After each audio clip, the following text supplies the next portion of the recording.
The Haggadah Shel Pesach is a very ancient work. The Mishnah discusses the existence of the structure of the Haggadah Shel Pesach. However, the reality is that we don't have any copies of an actual Haggadah that was used 2,000 years ago. So what is the latest, what is the latest copy of the Haggadah that is known and exists today in the world?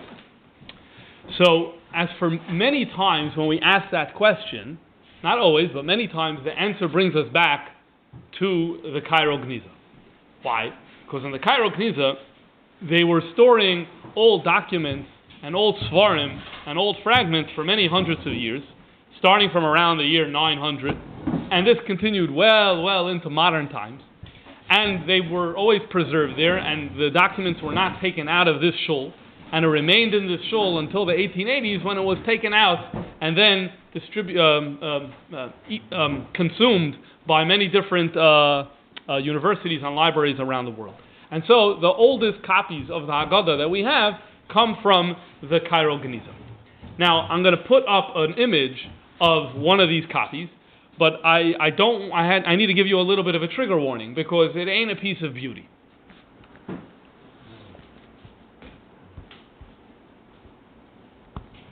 Okay, so here you are. This is one page of about a collection of 15 or so pages, and if you can make out on the right-hand side of the page, the words that it says is Halelois, Anu, Oichlin, Basar, Tzli, Shaluk, U, Mevushal, Halayla Hazeh, Kuloi, Tzoli. So what are we looking at? When we learn the Haggadah, the Rebbe makes this note in his Haggadah as well, that although we asked today the 4 questions, but there was once a different question that they asked is Man Habayis. And the question was, why is it that on every night we could eat meat however we want, and tonight we can only have it roasted? So what it seems from here, this paper here, by the way, is dated to around the year 1000. How is this done? They look at paper and the watermarks of the paper and the size of the paper and the thickness of the paper and all this whole malacha. And then there's also a whole art of looking at calligraphy, at the shape of letters, and trying to determine when this was written. So this is what they say. They think this comes from around the year 1000. So that's a long time after Churban Bayis. And what we're seeing over here is that this minig that existed Bisman Habayis seems to, although it fell out of use in other places, including today we don't use it, but it seems that this question did continue even after Churban Beis HaMikdash. That's number one. Now, the Haggadah continues. What's the very next word? There's a little bit of a space, and then there's a new paragraph. What's the next paragraph say? It says, Be'ever hanor yoshvu avoseichem me'olam terach avi Avram v'avi Nochor. Okay, that's a passage that we have in our Haggadah. However, we don't say that right after Manishtana. So just to remind you the Seder of our Haggadah and how it's different, let me put up on the screen the Seder of how we do our Haggadah, our Magid after the Manishtana. The first thing we say is a passage of Avodah Mayinu. After we say Avodah Mayinu, we say the story of the rabbis who stayed up all night until their students told them, Higiyas man Krishma Shol Shachris. Then we say the passage of Maskirin Yitzias Mitzrayim Ba'Leilos, Rebbe Elazar ben Azariah. Then we have a drush on the Arba Banim, the Chacham, the Rasha, the Tam, and the Sheni Yedei Elishul, which is introduced with the phrase Baruch HaMakom Baruch Hu. After that we say Mitchila Oivdei Avodah Zarah Hayu Aveiseinu. Our ancestors initially were idolaters. Va'achshav Kervanu Hamakom La'avodasai. And now God has brought us close to Him. Shenemar. What's the pasuk? Vayomer Yoshua al Kol Ha'am. Yoshua told the people, Koy Amar Hashem, Be'ever Hanor Yashvu Avoseichem. So in other words, what they're having, they jump straight to the quote of Yoshua. We have it, but everything in the middle is being skipped in this particular manuscript. This is not just a one-off, because we have the previous fragment that I showed you, the previous document that I showed you, is in the JTS library here in New York. There's another Haggadah from the Cairo Genizah. This one is in the University of Pennsylvania. And here we find something similar. First of all, on the top right, what do you have? Baruch atah Hashem chei olamim. What is this? And then right after that it says Manishtana. What's happening here is there was a minig, and maybe it exists in some communities today, to make a bracha achrona after the karpas. So this is a burn of fashes that is said right after the karpas. Then you have the Manishtana over here. Manishtana alayla zamikol alayla. Shabachol alayla is ein anu matbilin. So you have the question of matbilin. Toward the bottom of the page, you have, if you look at the last line, chametzu matzah, the question about matzah. And then at the top left, instead of the question about morer, and instead of the question about misubin, the question there is Shabachol alayla is anu oichlin basar tzali shaluk umavushal halayla hazeh kuloi. So here we see a second eidos for this minog to continue asking the tzali question, the question about roasted meat, long after the Churban Beis Hamikdash. Then this text continues and says, Lefi daitoi, the third line, Lefi daitoi shel ben aviv malamdoi. That's words from the Mishnah. You got to tailor the message to the child. In other words, it's an instruction. Maschil begnus, you got to start talking about our negative beginnings, and you end with talking about the praise of the Jews, which is also the lashon of the Mishnah of how the Haggadah should be structured. And this is what you should say. And what do you have? Which is that pasuk from Sefer Yoshua that we say later on in the Haggadah that they have over here. All of those passages are being skipped. This too is dated to the 1000s, and these are the two oldest Haggadahs that we have today that we know of. Now, could they have come back to it in a further place that we don't? So we have no. So the other one, in this one, we have the whole thing, and they don't come back to the material that they skip. Now the truth is, we already knew about something cooking in this regard because there's a tshuva of one of the Go'inim from the 800s that's quoted in the Svarim of the Rishonim. This is Rab Tzurunoi Goin, and he lived in Iraq in the 800s. He was the Rosh Yeshiva of Surah, which was the big yeshiva that was there, and he basically writes, I hear that there are people who after they finish the Manishtana, they don't say, Ein oimer avodim ayinu lefaroi, and they just jump, Ein oimer mitchila, they don't even say that word, that line that we say, mitchila oivde avodah zarah hayu aveseinu v'achshak, they don't even say that line. Elo oimer, what they say is, Vayemer Yeshua kolam, ad v'yakov anu yarbasan, they say Vayemer Yeshua kolam. In fact, the version that we saw, they didn't have those words, but it's the very next words. Anyway, he goes on to say that he is very unhappy with this minig. You're not yoytze. If you do this, you're a sectarian. You have to remember, at this time, this was the height of the fights between the Karoim, the people who don't accept Chazal. So authority was everything at that point, and Rav Tzurunoi Goin did not want people doing it that way, and he says that people should be excommunicated if they do it in that way. Because it goes against the minig. What is the minig that he had that we do today? It's based on the Gemara. The Gemara says as follows: Maschil begnos u'Masayim b'shvach. That's already in the Mishnah. You need to start the story of Mitzrayim by talking negatively about our history, and then we end off on a high note. So there's a machlokes in the Gemara. What is this negative beginning that we start with? It's machlokes between Rav and Shmuel. Rav says we start from Mitchila Oivdei Avodah Zarah Hayu Aveseinu. Rav says you have to talk. What does it mean to talk about our gnus? To talk about our gnus means you mention the fact that we had a Zayda Terach, and Terach was an Eved Avodah Zarah, and we come from him.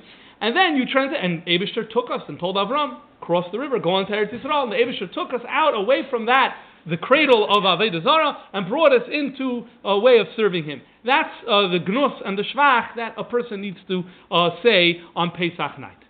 Shmuel Amar says, Avodim Ayinu. What's Avodim Ayinu? Avodim Ayinu l'far Mitzrayim v'yetzienu Hashem Elokeinu misham. Now, this is, just for clarity, so we understand, Magid is a little bit of a complex thing, because there's a lot of things going on there. It's worth taking a pause just to understand what's happening in Magid. The core of Magid is a drasha on Arami Ovid Avi. What does that mean? You have in Parshas Kisavai, when the Yid brought Bikurim to the Beis HaMikdash, he would stand in front of his Mizbeach and he read Vidui. Vidui would mean, he would say, Arami Ovid Avi, Lavan tried destroying my father Yaakov, and the whole story came down. There's 4 psukim that summarize the narrative and the history of the Jewish people in those 4 psukim. Chazal were mesakin that when we say the story on Pesach night, rather than opening Sefer Shmois and reading Shmois Va'era and Boy, we have the whole story. No. You're going to say it on those 4 psukim, and you're going to darshan. In other words, there's 2 words there. Va'ero Asanu HaMitzrim. talk about that? What do those three words mean? Because that's drasha. Drasha is when you take two words in the Torah and you show how much is packed into those words. That's what drasha is. Chazal wanted us to darshan the Haggadah for various reasons. Not only now why. They wanted us to darshan, and so therefore they gave us, that's the core of the Haggadah. What happened is that then Rav and Shmuel are having a discussion and they're saying that's not enough. It's not enough just to do Drashas Arami Ovedavi, which is the bulk of Magid. You need to do something else in addition to that, which is B'vchinas Maschil B'gnus M'sayim B'shvach, starting negative and ending positive. Now the truth is that Arami Ovedavi begins negative and ends positive. But for whatever reason, we're not going to get into it now, they weren't satisfied with the Gnus and Shvach of Arami Ovedavi, and they wanted that you should have a M'sayim B'gnus M'sayim B'shvach in one line. So how do you get it in one line? Mitchila Ovedavi Dezara Hoyu Aveseinu Gnus V'achshav Kervanu Amachin Avedasai Shvach, within one line. You didn't even take a breath. You didn't even take a breath in between. In what? In Ruchnistik Inyanim. Ruchnistik Inyanim. That we were once Ovedavi Dezara and now we're no longer idolaters. Shmuel says, same concept. It's not enough Arami Ovedavi. You have to do something else. It's also a one-liner. You start with a Shvach, a Gnus, and before you finish your sentence, within one sentence, like it has to be worked 280 characters. Get your message in a succinct way. What's their machlekes? The machlekes is: should it be about spiritual slavery, or should it be about physical slavery? Shmuel wants it to be about physical slavery. Rav wants it to be about spiritual slavery. Pictorial, we do both. That's why our Maggid has these three major components. It has the Avodah Mayinu shtickle. It has the Mitchila Ev David Zara Yaveseinu shtickle, and together with that, and after that, it has what's the Ikar of the Haggadah is the drasha of Arami Ovedavi. So what Rav Nitrunoi Goyin is saying here is we have a way of doing this. It's a machlekes Rav and Shmuel, and we do both. And you're following just Rav. You're following just one way, and even in that way, that opening line they weren't saying. They were going to right after that opening line, so he's not happy with that. The emes is though that there's the Yerushalmi, and the Yerushalmi only has one view, and that view in the Yerushalmi is only Rav, where it says Metchila Tzarech Lahaschil with Be'ever Hanar Yoshua Avaysechem. So what's different in the Yerushalmi from the Bavli is two things. Number one, there aren't two views. There isn't a view that says you need to say Avodah Mayinu, because again, you're going to get that later in Arami Ovedavi. So all you need to do is you need to have a little something before Metchila Ovedavi, and even that. Just start with the pasuk. You don't even need to have that open introductory line. Well, there's good reason to believe, therefore, that these two Haggadahs that are in the Cairo Genizah come from Yidden who are following what it said in the Yerushalmi. Rav Nitrunoi Goin lived in Bavel, and he always held Machlokes Yerushalmi and Bavli Halacha Kebavli, which is the way we follow today as well. And so, therefore, he didn't want those Jews to be following this in this other direction. Now, I don't want you to think that the Cairo Genizah only has these alternative Haggadahs. Here you have a very interesting Haggadah that's written on a rotulus. What's the difference between a rotulus and a scroll? A scroll is the way our Megillah works, where you're kind of moving from right to left. This goes from top to bottom. I just wanted for you to see the scope. Now we'll zoom in a little, and you'll see that as Manishtana ends, about 5 lines in, it begins immediately with Avodah Mayinu Lefaroi. This is dated to around the year 1100, and this is the oldest Haggadah that I'm aware of that has Nekudos in it. The entire thing is Menukud. It has Ma'aseh Rabbi Eliezer. It does not have the question about the roasted meat. It just has the 4 questions the way we have it. What order is the question? The order of the questions are as follows. No, it's in your second picture. It starts off with Matbilin, Chametz Matzah, Morar, and Mesubin. Exactly the order that we have. We'll talk. One also did the same. The other one didn't have all 4 questions, but yeah. Okay. Now like this. What's happening over here? I want to conclude this part with a nekuda that the Rebbe spoke by Fabringen, where the Rebbe says, why is it taka that we need to speak about negative beginnings on the night of the Seder? What is it? Focus on the positive. Why are you talking negative? People generally don't like to open the closet to take out the skeletons, whether they're physical skeletons or spiritual skeletons, so why are we doing it? And the Rebbe says that it's a very empowering message. And the Rebbe said this on Pesach Tavshin Yud Beis. A person knows his Maimad Massiv, and that he's been nichshel in various things, forbidden things, perhaps even things that relate to Avodah Zarah, especially considering the fact that Chassidus explains that every Avera has an element of Avodah Zarah in it. So a person could be very discouraged and even ask, what am I doing at the Seder table? I don't belong here. So on that we say, no. Mitchila Evda Avodah Zarah. In the beginning, you're Evda Avodah Zarah, but within one sentence, Achshav Kervano Amakan Lavedasai. Even if 1 second prior, a person was in a massive of Evda Avodah Zarah B'dakus, but in 1 second, they can be transformed and to change from a Rasha Gomer to a Tzaddik Gomer. It could become a massive of Achshav Kervano Amakan Lavedasai. In other words, as far as we feel, and there may be some legitimacy to those feelings, at the same time, being close is always within reach. And that's an empowering message to start off every time when we do the Seder. But Paul, these Yidden in the Cairo Genizah and who are following the Yerushalmi, that one powerful line, they didn't have it. So I don't know, maybe they were never in such a negative spiritual state that maybe they didn't feel that they needed to have that empowering line. I'm saying that al derech hatzachos. Okay. The Tzad HaShaveh of all three of these manuscripts, especially if you go back to this one, is what's happening here. So obviously we're long before printing. I need to have Haggadah. I don't have money to pay for a scribe to write out a fancy one. I just need the basics to get it done for the Yom Tov. So I hire someone or I do it myself. And the lines aren't going to be straight, and the letters aren't going to be even, and things like that. But so this is what you're probably looking at is someone who was not a person of means, who needed Haggadah, and this is what he made. This is what he was able to create. This one's a little better, but not too pretty, and this one not too pretty either. Probably a little. These are improvements over the first one. And this is L'Eirech Kol HaDoros.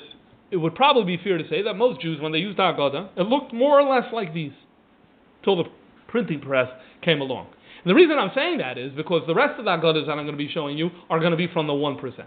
Meaning, these are from the 99% of people. Very few of them survive. The Cairo Genizah, the Chiddush of the Cairo Genizah is that even things that aren't worthy of survival, it's able to survive there. That's what the beauty of the Cairo Genizah is. But other than that, none of this stuff survived from the 1000s and 1100s. The only things that did survive from the Middle Ages are the things of the 1%, the Chashva Lavish manuscripts, that people realized even then that it's very exceptionally special, so those things they held on to. And about 50 of them come down to us today, and we're going to take a look at those. Okay, so first up is the Bird's Head Haggadah. Now, the Bird's Head Haggadah is something that when we look at it for the first time, if it's the first time you're seeing these images, some of you it's the first time, some of you not, it's disturbing. Why is it disturbing? At least many people find it disturbing. Because all of the faces in the drawing are animal faces. Specifically, they look like bird faces, which is why today it's called the Bird Head Haggadah. What's the history of this Haggadah? The history of this Haggadah is it's estimated to have been written in Ashkenaz. We can tell from the script, it's clearly an Ashkenaz script. And it was written around the year 1300. So it's right in the period of the Balei HaTosfos, right at the end of the period of Balei HaTosfos. Maram Rothenburg is aging, the Rosh is at its prime, and right at this time, this Haggadah is being written. And a lot of thought and scholarship has gone into, in recent decades, about the meaning of these images. But the truth is that this is not the only manuscript that comes from Ashkenaz at this time where they aren't using faces of human beings.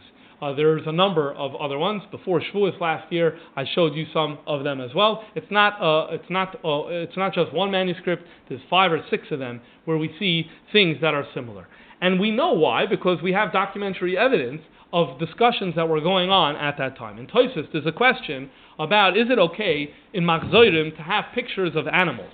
Now, although the question was about animals, Tosfos continues, and we know this is Tosfos of Maram Rothenburg, who literally is, Tosfos and Yuma is Maram Rothenburg, and we know that he's Mamish at this time. He writes that there is no issue of Lo Sasa Lacha Pesel when it comes to images that don't stick out. meaning if it's an engraved image where it's indented, or if it's a 3D image, that's where he has a problem with it, and he thinks that there's a Gemara, I don't want to get into the whole sugya, that we're worried about chshad, that if you have this thing at home, people are going to say, maybe you're Eved Avodah Zarah. So this is a discussion that he's having. What you're seeing is there was a very real discussion going on at that time. What is forbidden under Lo Yisasel Chafasel, and what is not forbidden. And although there the discussion is about animals, but there's a discussion in Tosfos Avodah Zarah about the face of a person. And Tosfos writes, the Parsuf Adam, Asur Lachtam, Asur Lachtam, you're not allowed to make a face of a person. But then it goes and says, but if it's the things that we're making in embroidery and things like that, it's mutter. Why is it mutter? Because we don't make a full face, we only make half a face. What does Tosfos mean when he says we only make half a face? The pashtus that it's not a frontal image, it's a profile image, and because of that, you're not going to worship. People aren't worshiping profile images, so it's less of a chash. What I'm trying to show with these sources is that at this time in Ashkenaz, there's a big discussion about is it okay to paint faces, animal faces, human faces, and it's also clear that human faces are more severe, more strict than animal faces as well. And when we look at the fact that we have 6 or so manuscripts that some of them make faces without eyes, nose, ears, or mouth. Some of them the artist did, and we see someone else later came and erased it. Some of them we see animal faces. So then it becomes pretty clear, we think we understand why this is happening. It has to do with this halacha about something that we take for granted as permitted today, that lav dafke was always understood to be permitted. In terms of the image that you're looking at itself, on the left-hand side is the baking of the matzah, and on the right-hand side is the poking of the holes in the matzah, which is basically the same procedure that looks today, the pretty similar procedure that's happening today. Those who are wearing the hats in this image, the 3 people on the left, are wearing what was known as the Judenhut, which was the hat that Jews in Germany had to wear at this time. We spoke about this in the class before Purim, and so the men are wearing that hat as well. And on the right side are 3 women, and the women were not did not used to wear that specific hat. Okay, there's a little closer to see what we're talking about. Yeah. Now, here I've shown you 2 more pages from this Haggadah. On the left-hand side is the scene of Har Sinai corresponding to the Song of Dayenu, and I showed this to you before Shavuos. If you guys were here, maybe some of you remember. You have all the way on the top left a hand with 2 fingers coming out of a cloud, handing 2 tablets to someone who's standing on a mountain, and it says next to the mountain Har, and on the other side of the mountain it said Sinai, but Sinai was clipped off because the edge is frayed, so that's the part that goes first. So that's Moshe receiving the 2 luchos, and this is the first instance of a round luchos in Jewish art. Non-Jews started depicting the luchos in Europe as rounded tops around this period of time, a little before, and then it seeps in slowly into Jewish art, and as you're well aware, the Rebbe spoke about how we should move back to the way it actually used to be, because it's pretty clear from the Gemara that they had flat tops. They were square and had flat tops. Under Moshe receiving the luchos, we see the same person in the same color cloak, so you have to assume it's the same person, Moshe, handing what's 5 books down to the next 2. 5 tablets. And as we explained then, Shavuos time, here the message is that the Torah, the Messiah, isn't just 10 commandments, that the Messiah is 10 commandments, but in the 10 commandments you have Merumas Kol HaTorah Kula. To the right of that, you have someone who is roasting a seh. It says seh on top of a fire, and this is the Korban Pesach. So the way I see this is Torah being translated into Maaseh B'Poel. Okay, so that's what you have on the left side of the page, where the Dayenu song talks about Kervanu Lifnei Har Sinai. On the right-hand side, the image is a little less clear. You have a discussion in the Dayenu about the man, and so there's an image of the man coming down from heaven. You have 2 hands coming down from heaven, and a whole bunch of colorful pieces that are landing, and 2 Jews with the hats are collecting this man. And the man is in different colors. I'd like to think that the different colors of the man is a remes for the Medrash, that the man could taste, although it was one thing, and it had the same look, each piece had the same look, and the author must have known that. So why is the author making each piece different? I think it's to convey the idea that it could taste. It could taste so differently depending on what a person's subjective desires were. Now, fine. So here you have imagery of what's going on in the Haggadah, in the margins of the Haggadah. And by the way, kind of welcome to say, there's a big difference between the Haggadahs from Ashkenaz and the Haggadah is from Sfard. The Haggadah is from Ashkenaz. All the images are in the margins like this, and in Sfard it's a different story, as I'll show you soon. Now, there's one more thing I want to say about this image, and that is I couldn't help but think, looking at this, and assuming this person knew a little bit about Yiddishkeit, and based on the points that I've so far made, I think I'm arguing that he does. There's an interesting medrash that we should think about when you're looking at this spread, because you see on the right hand man, on the left hand matan Torah. The medrash in the Mechilta says, "Lo nitne Torah lidrosh ela la'ochle aman." The Torah was given for drasha, which means to learn it well, to be able to darshan what the true deep meaning is, only la'ochle aman. Why only la'ochle aman? So the beer in this medrash is that it takes a lot of time and a lot of patience to study Torah, alachas kam v'kama to darshan in Torah, and the regular person who has a regular job, it's almost impossible to do it. Oichle aman, they were so free, they didn't have to worry about their food, they didn't have to worry about their clothing, so they had the peace of mind, they were able to study, and study in a most rigorous way where they're doing drasha. Fine. So this is perhaps a remez to this medrash when you see these two images being juxtaposed one next to the other. Now on that note, the Rebbe once asked, why in the world will the Mechilta teach us this? At the end of the day, we don't have the month. That's a very depressing teaching to say that lo nitne Torah lidrosh ela la'ochle aman. That's not a helpful or encouraging teaching for me and for you. So the Rebbe explained it must be that there is some relevance for everyone. So what is the relevance for everyone? So the Rebbe says that this medrash is teaching us that a yid has the koyach, that in those few minutes that we do learn Torah, that 1 hour that we do learn Torah, those 5 minutes that we do learn Torah, we have the power and the obligation to assume the mindset of the Oichle Haman, where we're able to successfully remove all the daigas that we have from earning a living, and to say, for these 5 minutes or for these 60 minutes, I'm going to be Oichle Haman. And if we didn't have this ability, if God didn't give us the ability to be able to adopt that mindset, then the Mechilta never would have taught something, because if it's completely irrelevant to us, then it wouldn't have been presented to us in this way. I'll show one more spread from this Megillah, from this Haggadah, and that is on the left side where it's discussing the matzah. You have the scene of the Yidden leaving Mitzrayim with the matzah. In other words, what am I saying? All the way on the left, there's a man with a stick who seems to be leading the Jews out, and behind this person, you have a whole bunch of people with dough on their backs, with it looks like a stick and dough wrapped around the stick. And then a little further to the right, there's someone handing out the dough. So it looks like this is the scene of the Yidden, which is mamish what the text on the left-hand page is discussing, the Yidden having to rush out of Mitzrayim to bake the matzah. Okay, fine. Reasonable enough. On the right-hand side, the image is interesting. It's pretty clear that the image here is Paroi chasing the Jews. You have in the front someone on a horse with a flag, which is how a military marches. Behind that, you have a person on the horse with a crown. That must be Paroi. Notice it's not animal heads. It's not animal heads, but it is blank. It is blank. Behind that, there are 2 animal heads. We're not going to get into that. And behind that, you have a wagon with another flag. This looks like the scene of Paroi pursuing the Jews. Okay, that also makes perfect sense to be in the Haggadah. There's one problem. The text isn't talking about that. The text here is saying, it's not talking about pursuing the Jews. Pursuing the Jews at the sea only happens later in the text of the Haggadah. In the Dayenu song, we talk about Kriyas Yamsuf, and later, you don't have it here.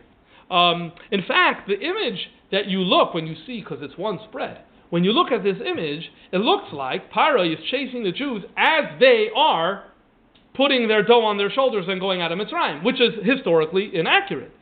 Paroi only starts chasing them after 3 days.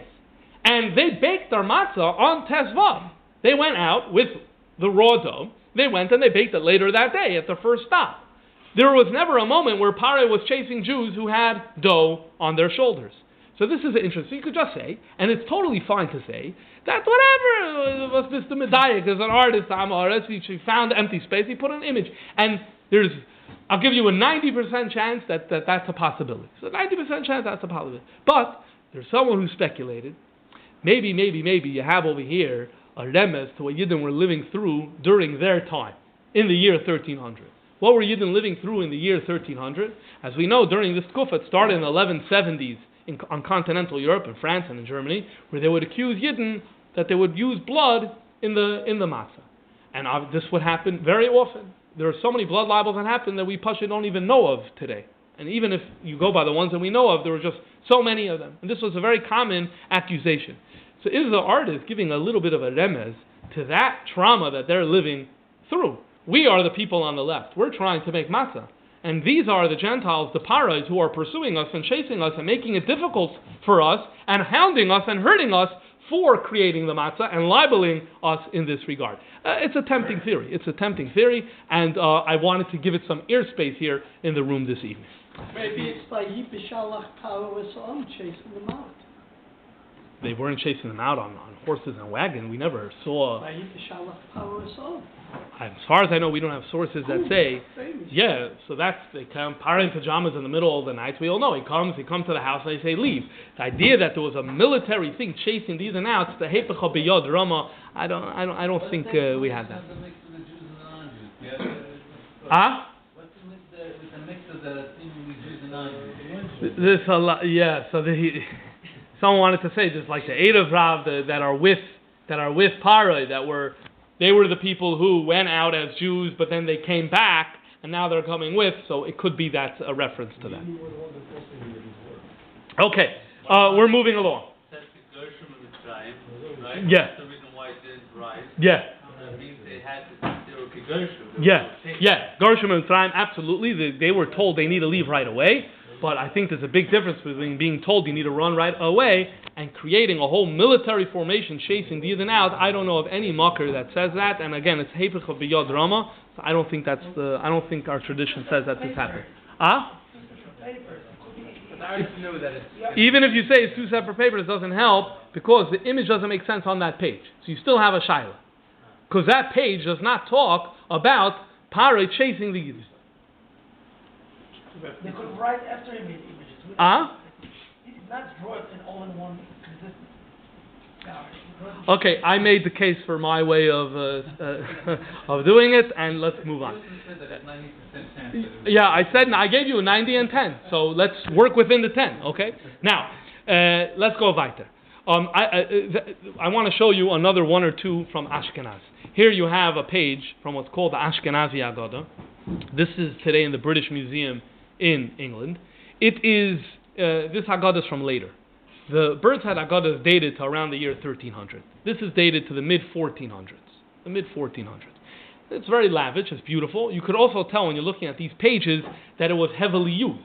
You could see the wine spills. This is the pages of Kiddush. You could see the wine spills that are on this. Indeed, it's very common for these Haggadahs to be very dirty and messy, which is their beauty. But I want to call your attention to the images on the left-hand page. Here you have the Yak Nahaz. So you have Beidem Eish, and the guy sitting on the left is looking at his nails. So although there isn't a candle there, that's the minig of Beidem Eish looking at the nails. But let's focus on the image that's below this. So this is actually a shtickle famous. Even people who aren't so familiar with the world of these Haggadahs know about this vart that I'm going to say now. As you can see, there is an interesting image here of two hares, or rabbits, that are being chased by 4 dogs, with someone leading the hunt with some instrument that he's using to blow the instrument, presumably to encourage the dogs to chase the rabbits and the hares. And the obvious question is, great image, what does this have to do with the Kiddush on Pesach? What does Bechlal have to do with Pesach? What does it have to do with Pesach? So it is true that there is some art in Haggadahs that is b'chinas grotesque, which means it's just there to catch your attention, so whatever, it keeps you entertained. But this is a little funny, b'frat. If you look at the next Haggadah, this is called the first Cincinnati Haggadah, dated to the same place, and this is in the Hebrew Union College in Cincinnati. And here, also on Kiddush, mamish the same page, and you have a very similar image here. You have 2 hares in the front, and then behind that you have 3 dogs with the same image, with the guy running after them. So what's going on over here? So someone figured this out. It wasn't, I don't remember exactly when and where, but someone figured this out, that in German, you say a hare hunt as a Jagenhaz. Joggen in Yiddish means to chase. Joggen means to chase, and Haz is a hare, Jagenhaz. So Yaknahaz, so it made a lot of sense. You put so I thought that was wonderful. Now I'm going to show you an update about this soon, but now we're going to move to the world of Spain. In the world of Spain, they did things a little differently. The way they did it, we have many of these Haggadahs, they begin with art.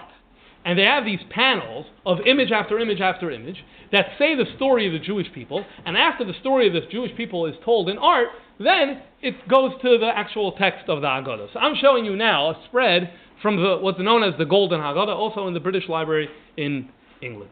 And here is the spread of the Makkos. So on the top right, you have Tzvardeya. I'll show you a closer up of that in a second. To the left of that, Shchin. It moves from right to left. The bottom right page is Oroid and Dever.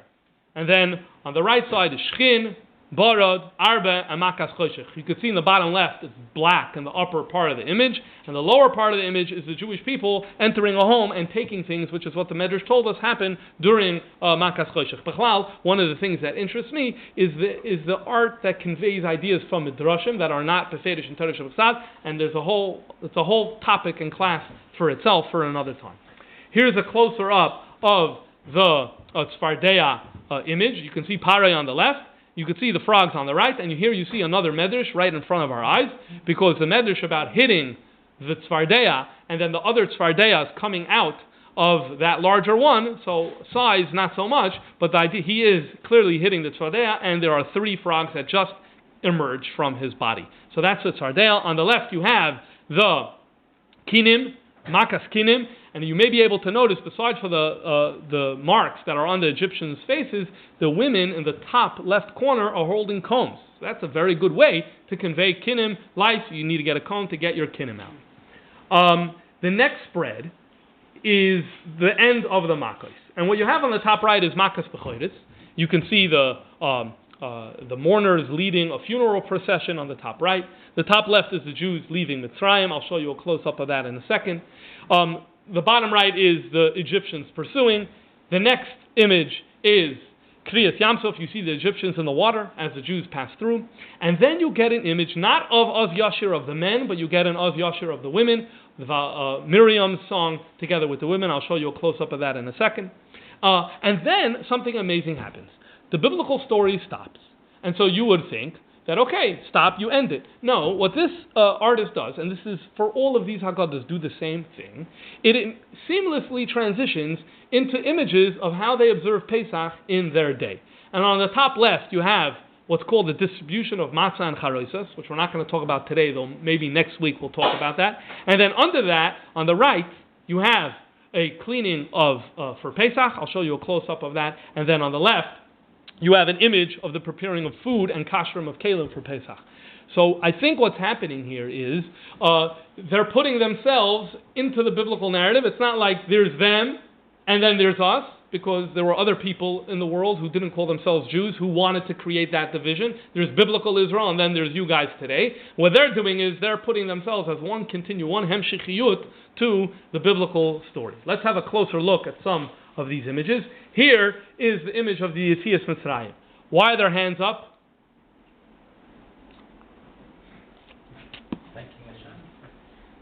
So there are images of thanking Hashem in many of these manuscripts. Usually it's with the hands together like this. Very rare like this. So the answer comes from the words at the top. The top of that image says the words Uvnei Yisrael Yotzim Biyad Rama. Now, what does Biyad Rama mean? Biyad Rama means they went out with pride, they went out openly, they weren't being chased out. Right? That's what Biyad Rama means. That's what Mefarshim says. But you go literal, Yad Rama means an upward hand, a hand flying in the air. So this is what the artist chose to do. I thought that was pretty clever. Here is the women doing the shira. You see different instruments that they're holding, and the 2 women on the right are dancing. Fascinating image. Here is the cleaning for Pesach image that I showed you before, and there's an expression that says the more things change, the more they stay the same. She's cleaning the ceiling. The ceiling doesn't have chametz, okay? The ceiling, you don't have to mop a ceiling before Pesach. People do it today, and people did it then in the year 1320. This Haggadah is dated around the year 1320. This was always something. The man here is doing bdikas chametz without a yarmulke, but that's another story. And he has a boy and girl with him, but the woman is mopping the ceiling. Here is the preparation of the food. Okay. Here, you'll take a picture after this. Okay. Here you have the preparation of food. Someone mentioned to me that there was a Svardisha custom to dafke eat lamb on Pesach, not during the Seder, but over the course of Yom Tov. So we can maybe investigate, and that may be what we're seeing on the right side. And on the left side, the caption tells us, if you go back to the caption, it says, this is Haksharas Kalim. So you have a man who is putting kalim in a pot that's over a fire to do Haggadah. The concept of two sets of dishes, didn't exist at this time, which is why there's Hilchas Pesach is full of the halachas of kashering kalim, and here you have the kashering of kalim. After you finish these images, then you move into the text of the Haggadah, the Heilach Ma'anya, etc., etc. I'll just show you one sample page from inside this Haggadah. Beautiful calligraphy. You could see here why it's called the Golden Haggadah, because it uses gold pretty lavishly. And because it's talking about maror, it presents what Sfardim used for maror at the time, which was lettuce, and it presents a piece of lettuce on the actual page. So, what did I show you so far? I showed you three things. I showed you the manuscripts from the Cairo Genizah.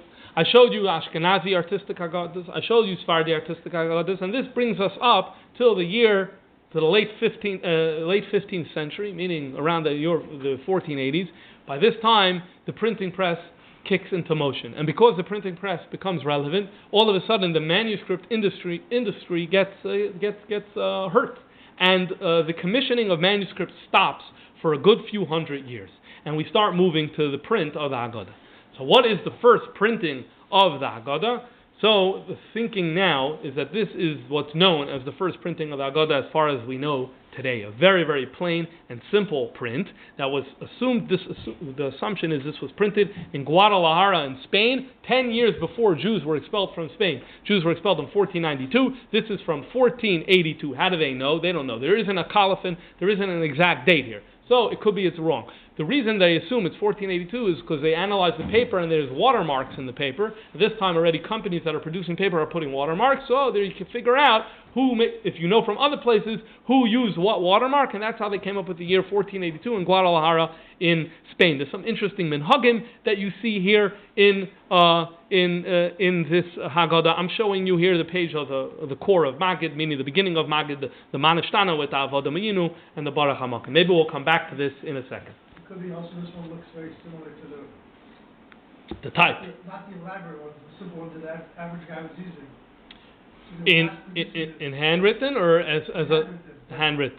I'm saying this is a printed version of that, like, brief style. Yeah, as far as I know, we don't have any simple manuscripts from the 1480s in Spain, but it's possible. It's possible. Now, here's the thing. This Haggadah, there's one copy of this in the world. There's a copy of this in the world. It's in National Library in Israel. So there's a guy, a chacham, a few years ago, figured he can make some money. He got his hands on 15th century paper. You could buy such a thing. He paid good money for it. Got the paper. He went online. He downloaded the images, and then he printed those images on the 15th century paper, and then he put it up in market. He said he found the second copy of this first print of the Haggadah, and he put it. The Kitzer experts came. They busted him. They have ways of dealing with this.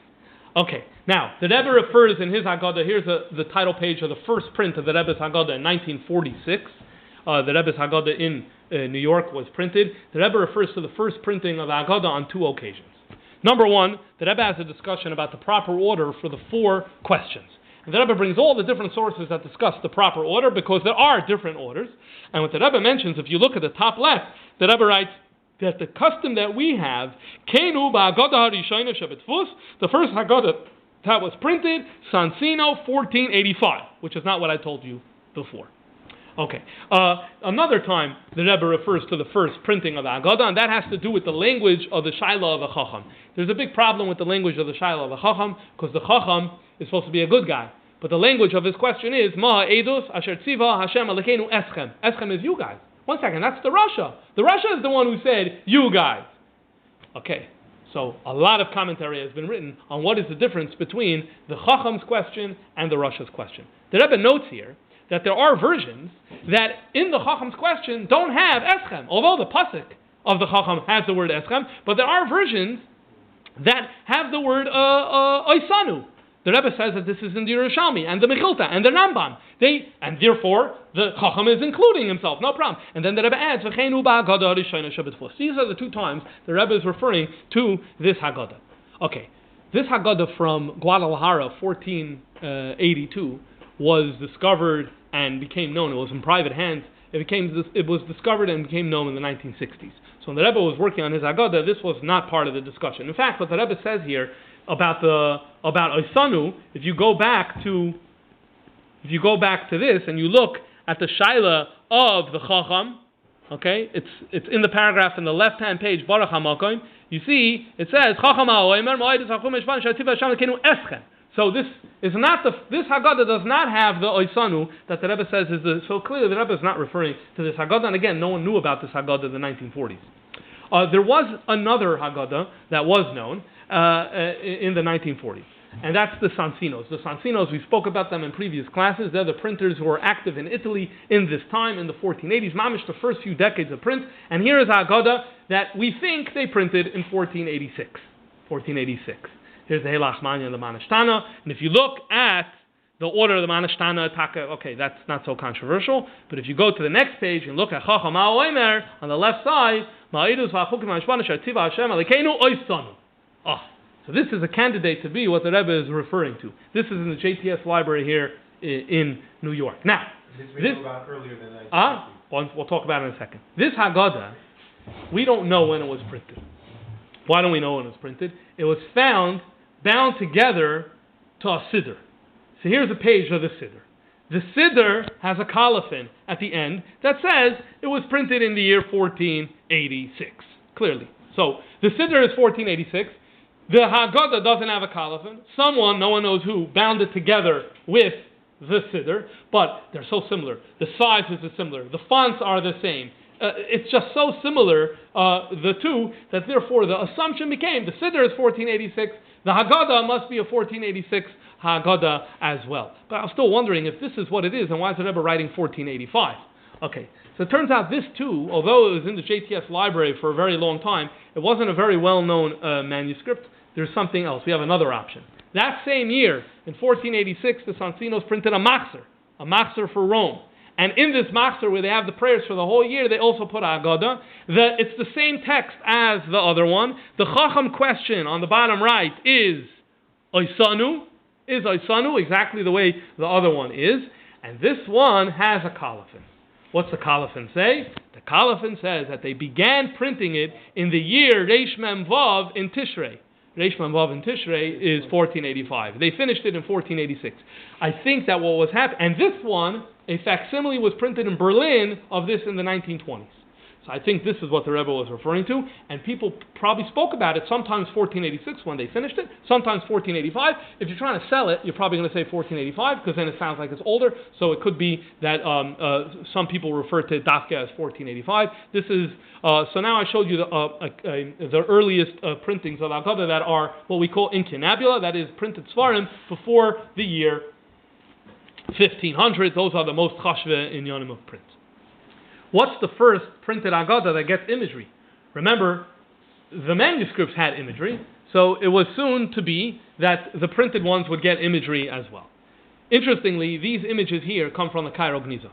So in other words, sometime in the 1500s, this old Haggadah was deposited in the Cairo Genizah. There's only a few pages of it that are left. But what you notice here is that it's similar to the panel style of the golden Haggadah that I showed you before. On the right-hand page would be the beginning of the Haggadah. It's going through the Makkos. The bottom has Makkas Barad. These are woodcut images where you make a shape in a woodcut that's protruding, and then you put ink on it and you push it down against the paper and you get yourself an image. This was the new way of doing it once they had print. And the Hallel is the end.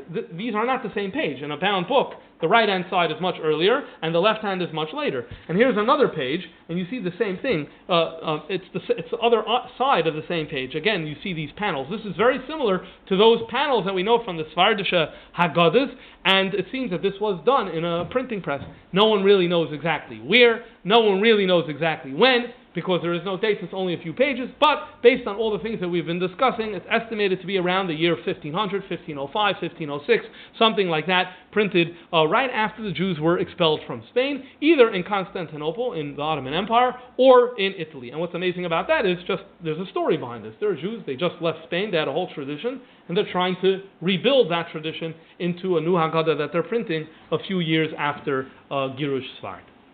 Okay, but when people think about the first printed, decorated Haggadah, most of the times people refer to this Haggadah, because this one is a full print job. It's the Prague Haggadah of 1526, a really beautiful piece, and it has different images along the way.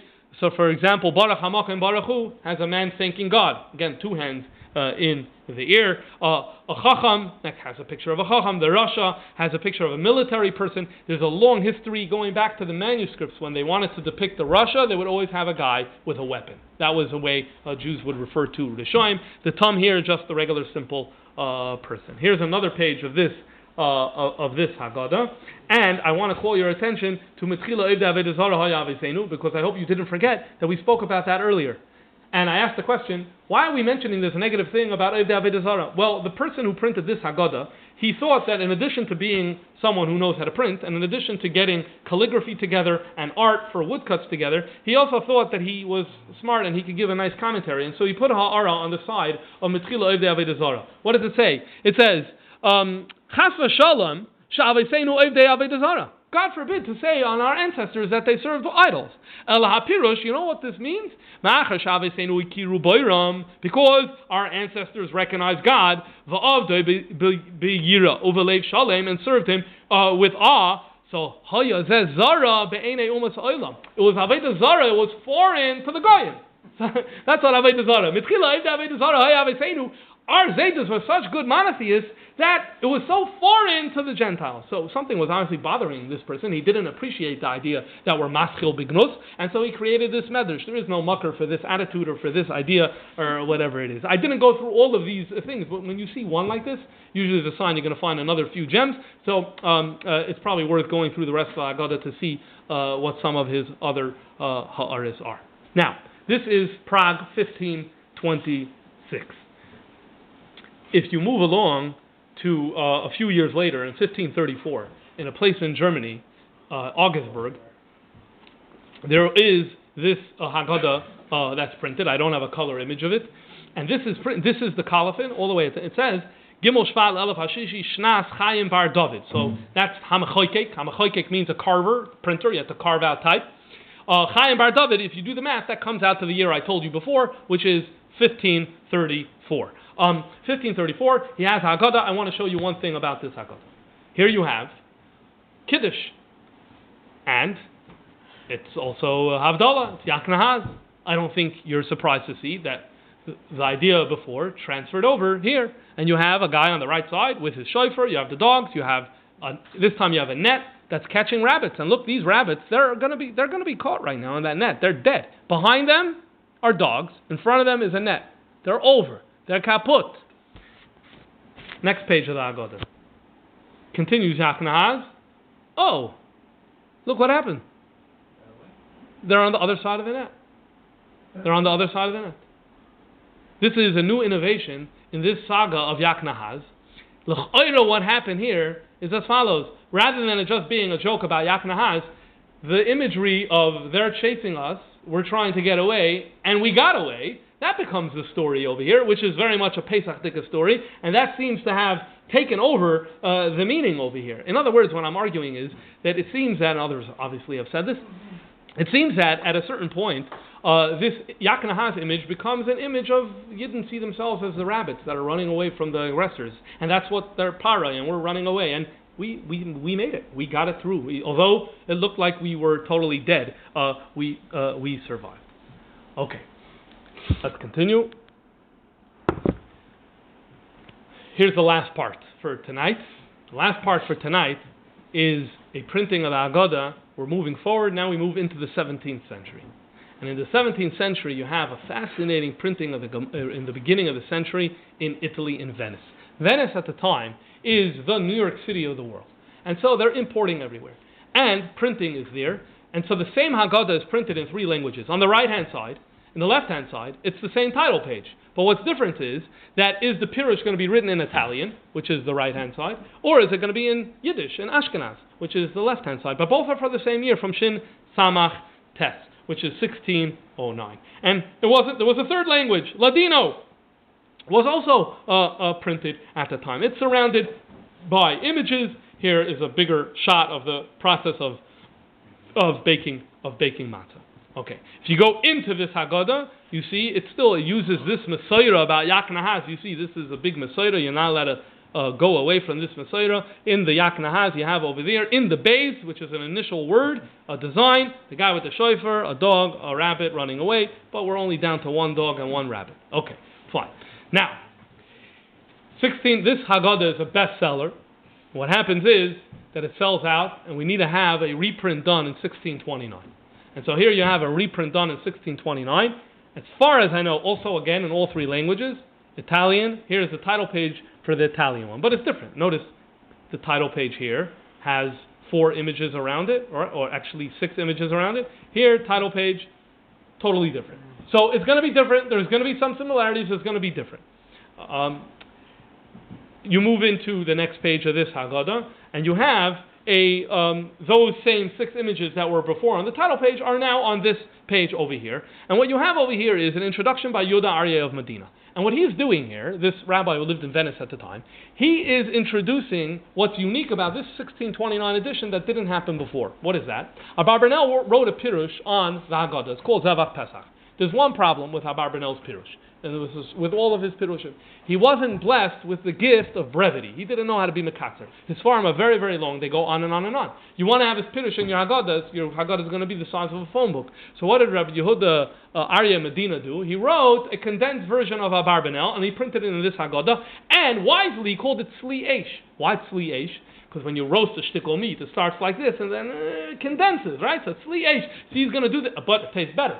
He's like the same thing. He writes this in his Hakdama. I'm going to roast it, condense it. It's going to taste a lot better. Okay, so he writes this thing. This is the 1620. Now, why am I showing this to you?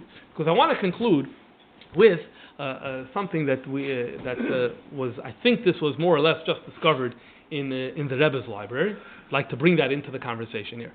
From time to time, I'm in touch with them about different images to use in different publications. I saw on their catalog it said that they have a Venice Haggadah of 1629. Oh, I said, please, can I see the Venice Haggadah from 1629? I very much like to use some of the images. Anyway, it turns out that they sent a few pages. And as you can tell, here is the page on the left-hand side from the Rebbe's library. Very damaged. Why is it damaged? This is a story. We've been down this road before. This was found in the binding of a book. It was very common during this time to take an old sefer and you use it to form the spine of a sefer. So, in the 1970s, they went through many of the Sfarim in the Rebbe's library, and they found Sfarim in Sfarim. It's a known phenomenon. All libraries in the world have it. It's called books within books. There's been many fascinating finds that have been discovered in this way. So this and another few pages were found in the thing, and it looks like the 1629 Venice Haggadah. Why? Because it has Yehuda Aryeh of Medina's introduction here. So, it's got to be the 1629 edition. There's one problem. If you look closely, there are minor variations between the page on the right and the page on the left. So, for example, look at the Yehuda Aryeh Medina, Yitzchak Zal. Look at the next line. Hagdama lepirush Sli Eish. Compare on the right and compare on the left. That's not the same font. That's not the same. The words are the same. Look at Aaron. Look at the picture of Aaron on the top left corner. In the Haggadah on the right, which is the known 1629 edition, Aaron is facing to his right.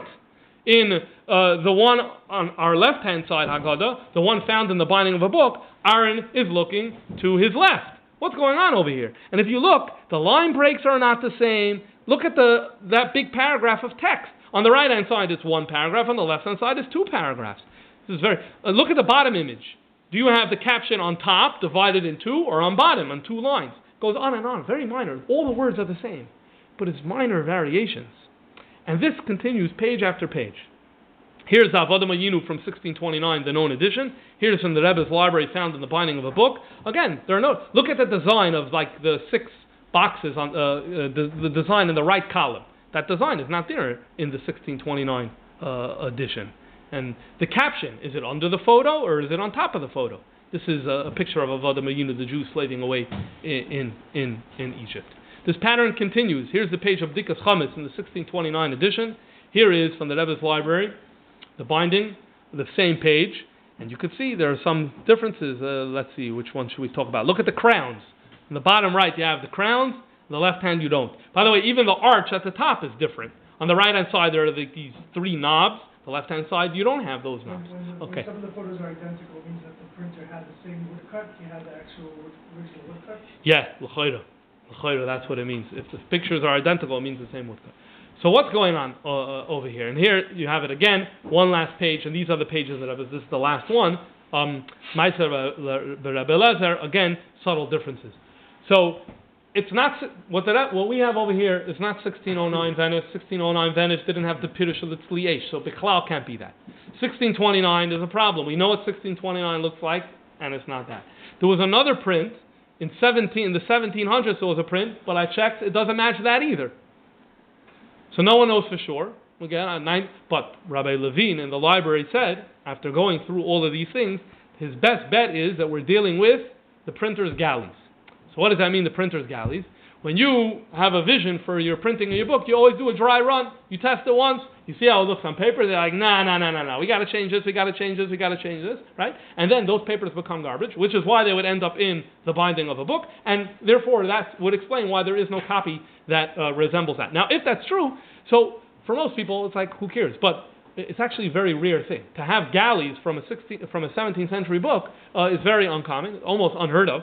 So that actually makes these papers quite unique just because of that. So what I hope to have achieved in this presentation here is to kind of give you a general history of the Haggadah from, as far back as we can trace, bring it into the era of print, which is what we did. There's obviously more of this type of story to tell moving into the 1700s, 1800s, but if some of you here last year, we kind of covered those 2 centuries last year, so we don't need to go back there. What I'd like to do next week is, now that we have this background, I want to look at individual images in many of these Haggadahs and see interesting minhagim that we may have forgotten, that maybe don't exist anymore, that we're able to learn from some of these images. So that will hopefully be Be'ezus Hashem next time. Yashakeh.